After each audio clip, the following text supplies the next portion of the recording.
इस मूवी की स्टार्ट में हमें अमेरिका के कंट्री साइड का एक छोटा सा शहर दिखाया जाता है। वहाँ पर हम एक लेक को देखते हैं जिसका नाम प्लेसिड होता है। उस लेक में हम दो लोगों को देखते हैं जो कि बोट में होते हैं। वो लोग वहाँ पर किसी चीज की रिसर्च करने आए होते हैं। उनमें से एक शख्स शूट पहनकर पानी के अंदर चला जाता है और उसका दूसरा साथी बाहर ही इंतजार करता है। उस शख्स को रिवर में काफी अजीब सी चीजें नजर आती हैं और जब वो वहाँ अपनी रिसर्च स्टार्ट करने लगता है तो उसी पल ही कोई उस पर अटैक कर देता है। अचानक हुए इस हमले से वो शख्स काफी ज्यादा डर जाता है और वो हेल्प के लिए आवाज लगाने लगता है। उसकी आवाज सुनकर वो ऑफिसर उसे बोट में ऊपर खींचने की कोशिश करता है, लेकिन तब तक बहुत ही देर हो गई होती है क्योंकि उस बड़े से क्रोकोडाइल ने उसके बॉडी का आधा हिस्सा ही खा लिया होता है। बाद में वहाँ पर इन्वेस्टिगेशन के लिए ऑफिसर जैक आते हैं। सीन चेंज हो जाता है और अब हम कैली नाम की शख्स को देखते हैं। उसका जो बॉस होता है वो कैली को बताता है कि लेक में ऑफिसर को लाश मिली है, लेकिन वो लोग ये नहीं समझ पा रहे हैं कि आखिर उस शख्स को किस जानवर ने मारा है। इसीलिए मैं चाहता हूँ कि तुम इस काम में उनकी हेल्प करो। नेक्स्ट डे कैली वहाँ से निकल जाती है। बाद में जब वो उन ऑफिसर्स के पास जाती हैं, ऑफिसर्स कैली को एक बड़ा सा दांत दिखाते हैं जो कि उन्होंने लाश के पास से बरामद किया था। कैली उस बड़े से दांत को देखकर उन ऑफिसर्स को बताती हैं कि इस दांत को देखकर तो ये लग रहा है कि ये दांत किसी क्रोकोडाइल का है, लेकिन जिसका भी ये दांत है वो मगरमच्छ बाकी सभी क्रोकोडाइल से बहुत ही ज्यादा बड़ा है और अगर वो साइज में इतना ही ज्यादा बड़ा है तो वो बाकी क्रोकोडाइल के कंपैरिजन में काफी ज्यादा खतरनाक भी होगा। बाद में कैली डॉक्टर से उस डेड बॉडी को देखने को कहती हैं, जिस पर पहले तो उसे डॉक्टर मना कर देते हैं, लेकिन कैली के काफी रिक्वेस्ट करने पर वो उसे डेड बॉडी दिखा देते हैं। असल में वो डेड बॉडी बहुत ही बुरी हालत में थी। बाद में ये सब लोग उसी लेक के पास आ जाते हैं। उस लेक के आसपास उन्हें सिर्फ एक ही घर नजर आता है, इसीलिए वो उस घर में जाने का डिसाइड करते हैं ताकि वहाँ पर जाकर उन्हें और भी इंफॉर्मेशन मिल सके। उस घर में उन्हें एक ओल्ड वुमेन नजर आती हैं जो कि काफी वक्त से यहीं पर रह रही होती हैं। जैक उससे कहता है कि क्या आप यहाँ पर अकेले रहती हैं? आपको उस जायंट क्रोकोडाइल से डर नहीं लगता? जिसके जवाब में वो ओल्ड वुमेन उन्हें बताती है कि उसके हस्बैंड की डेथ काफी अरसा पहले हो गई थी और साथ ही वो उन्हें ये भी बताती है कि उसने खुद ही उनको मारकर उनकी हत्या कर दी थी क्योंकि उसके हस्बैंड उससे खुद को आजाद करने के लिए कह रहे थे। उस ओल्ड लेडी की बातों से उन्हें लगता है कि ये शख्स पागल है, इसीलिए वो उस घर से बाहर आ जाते हैं। उन्हें उस लेक में कुछ नजर आता है और जब वो ऑफिसर्स उसे पानी से बाहर निकालते हैं तो वो काफी ज्यादा डर जाते हैं क्योंकि ये किसी एनिमल का आधा कटा हुआ सर होता है जिसे उस क्रोकोडाइल ने खाने के बाद वहीं पर छोड़ दिया था। वो लोग ये डिसाइड करते हैं कि वो यहीं लेक के किनारे अपना टेंट लगाएंगे और साथ ही वो उस क्रोकोडाइल का वेट करेंगे ताकि जब वो क्रोकोडाइल उन्हें खाने के लिए लेक से बाहर आए तो वो लोग गन से शूट कर उस बड़े से क्रोकोडाइल को खत्म कर देंगे। वहीं पर हम एक हेलीकॉप्टर को देखते हैं जिसके अंदर प्रोफेसर होते हैं। दरअसल प्रोफेसर यहाँ पर बाकी लोगों के साथ उस बड़े से जायंट क्रोकोडाइल को पकड़ना चाहते थे क्योंकि उनका मानना था कि ऐसे जायंट दुनिया में बहुत ही कम हैं और हमें उन्हें खत्म करने के बजाय उनकी हिफाजत करनी चाहिए। नेक्स्ट डे ये लोग दो बोट्स के साथ लेक के दरमियान में जाते हैं। वहाँ पर उन्हें बहुत सारी छोटी छोटी मछलियाँ नजर आती हैं जो कि वाटर के सरफेस आ गई होती है।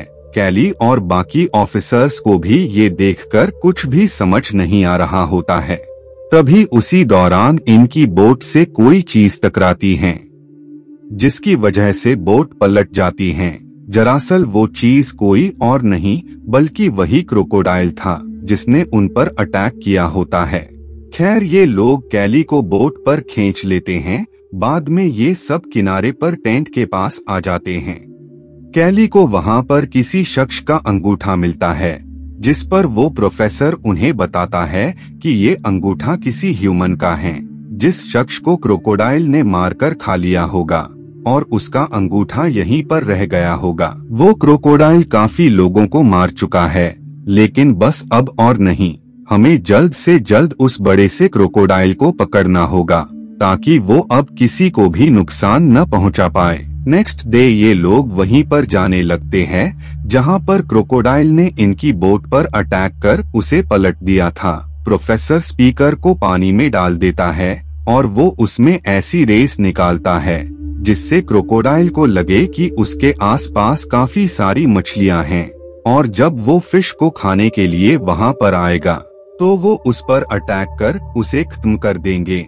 अपने इसी प्लान के साथ प्रोफेसर पानी में उस स्पीकर को रखने जाते हैं। उसी दौरान वो क्रोकोडाइल उनकी बोट पर अटैक करता है, जिससे कैली पानी में गिर जाती हैं। ये देखकर वहां मौजूद वो ऑफिसर कैली को वापस से बोट में खींचने लगता है।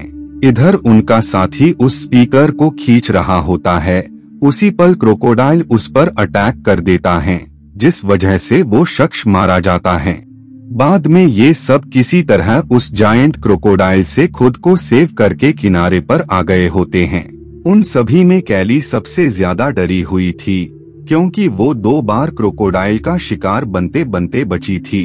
उसी दौरान वहां पर बियर आ जाता है, जो कि इन पर अटैक करने वाला था, लेकिन इससे पहले वो ऐसा कुछ करता, उससे पहले ही वो क्रोकोडाइल उस पर अटैक कर देता है और वो उसे पानी के अंदर खींच ले जाता है। ये देखकर वो सब काफी ज्यादा शॉक हो जाते हैं, क्योंकि उन्होंने जितना सोचा था वो क्रोकोडाइल तो उससे भी बड़ा निकल गया होता है।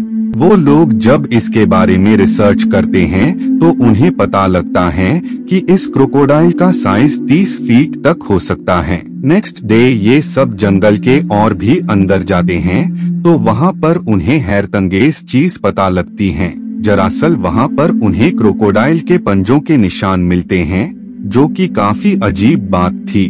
सडनली जैक की नजर उस ओल्ड लेडी पर पड़ती है। वो देखता है कि वो औरत अपने पालतू जानवर को रिवर के पास ले आती है, जिसे वो क्रोकोडाइल लेक से निकलकर खा जाता है। ये देखकर उन्हें समझ आ जाती है कि हो न हो ये क्रोकोडाइल उस ओल्ड लेडी का पालतू जानवर है। बाद में जब वो लोग उस विमेन से इसके बारे में पूछते हैं तो वो विमेन उन्हें बताती है कि हाँ, उसने पहले उन लोगों से झूठ बोला था। दरअसल ये क्रोकोडाइल इनका पेट एनिमल है, जिसे उस लेडी और उसके हस्बैंड ने बचपन से पाला था, लेकिन वक्त के साथ वो क्रोकोडाइल बड़ा और खूंखार होता गया और एक दिन उस क्रोकोडाइल ने उसके हस्बैंड पर अटैक कर उसे खा लिया। बाद में कैली और प्रोफेसर उस लेक के दरमियान में आ जाते हैं, क्योंकि वो प्रोफेसर अब और भी एक्साइटेड हो गया था उस बड़े से क्रोकोडाइल के बारे में सुनकर। बाद में जब वो पानी में उतरता है तो ये देखकर वो काफी ज्यादा डर जाता है, क्योंकि वो जायंट क्रोकोडाइल उस प्रोफेसर से बस कुछ ही दूरी पर था। ये देखकर प्रोफेसर उस क्रोकोडाइल का ध्यान भटकाते हैं और वो जल्द ही हेलीकॉप्टर पर आ जाते हैं। लेकिन इससे पहले कि वो वहाँ से निकलते, उससे पहले ही क्रोकोडाइल उस हेलीकॉप्टर को पकड़ लेता है, जिस वजह से लेडी ऑफिसर उस क्रोकोडाइल पर गन से शूट कर देती हैं और बाद में ये दोबारा से किनारे पर आ जाते हैं। जैक डिसाइड करता है कि वो अब किसी भी हाल में उस जायंट क्रोकोडाइल को नहीं बख्शेगा। वो हर हाल में उस जायंट क्रोकोडाइल को खत्म कर देगा। प्रोफेसर जैक को काफी समझाते हैं कि हमें उस क्रोकोडाइल को नहीं मारना चाहिए, बल्कि उस जायंट को किसी महफूज जगह पर ले जाना चाहिए जहां वो किसी को भी नुकसान न पहुंचा सके। काफी कोशिशों के बाद आखिर जैक उस प्रोफेसर की बात पर अग्री हो जाता है और अब वो ये डिसाइड करते हैं कि वो क्रोकोडाइल को लालच देकर उसे पानी से बाहर निकालेंगे और बाद में वो उसे बेहोशी का इंजेक्शन लगाकर किसी महफूज प्लेस पर ले जाएंगे। अपने इसी प्लान को फॉलो करते हुए वो उस ओल्ड लेडी के घर से एनिमल को चारे के लिए ले लेते हैं ताकि इसकी हेल्प से वो उस क्रोकोडाइल को लेक से बाहर ला सकें। लेकिन पूरा दिन गुजरने के बावजूद भी वो क्रोकोडाइल उस एनिमल को खाने के लिए उसके पास नहीं आता है। अब ये लोग भी उम्मीद छोड़ चुके थे कि वो दोबारा से इनके जाल में नहीं फंसेगा। उसी पल रेडार पर किसी जायंट के उनकी तरफ तेजी से बढ़ने के सिग्नल मिलते हैं। ये देखकर वो सब समझ जाते हैं कि वो जायंट क्रोकोडाइल अपने शिकार को खाने के लिए तेजी से बढ़ रहा है। उसी पल जायंट उस जानवर को खाने लगता है, अब क्योंकि उसका वेट काफी ज्यादा होता है, जिसकी वजह से हेलीकॉप्टर पानी में ही गिर जाता है। लेकिन वो प्रोफेसर किसी तरह बच जाते हैं। बाद में वो क्रोकोडाइल पानी के बाहर आकर उन पर अटैक कर देता है। उसी दौरान कैली पानी में गिर जाती हैं और जब वो जायंट को अपनी तरफ आता हुआ देखती है तो वो उसी हेलीकॉप्टर के पास आ जाती हैं। लेकिन जब वो क्रोकोडाइल उन पर अटैक करता है तो वो उसी हेलीकॉप्टर में फंस जाता है और काफी सारे बेहोशी के इंजेक्शन लगने से वो बेहोश हो जाता है। लेकिन अगले पल ही लेक से दूसरा जायंट क्रोकोडाइल निकलता है, जिसे देखकर जैक उस पर गन से अटैक कर उसे खत्म कर देता है। मूवी के लास्ट सीन में हम उसी ओल्ड वुमेन को देखते हैं जो कि छोटे छोटे क्रोकोडाइल को खाना खिला रही होती हैं। और इसी के साथ ये मूवी यहीं पर एंड हो जाती है। Thank you so much for watching.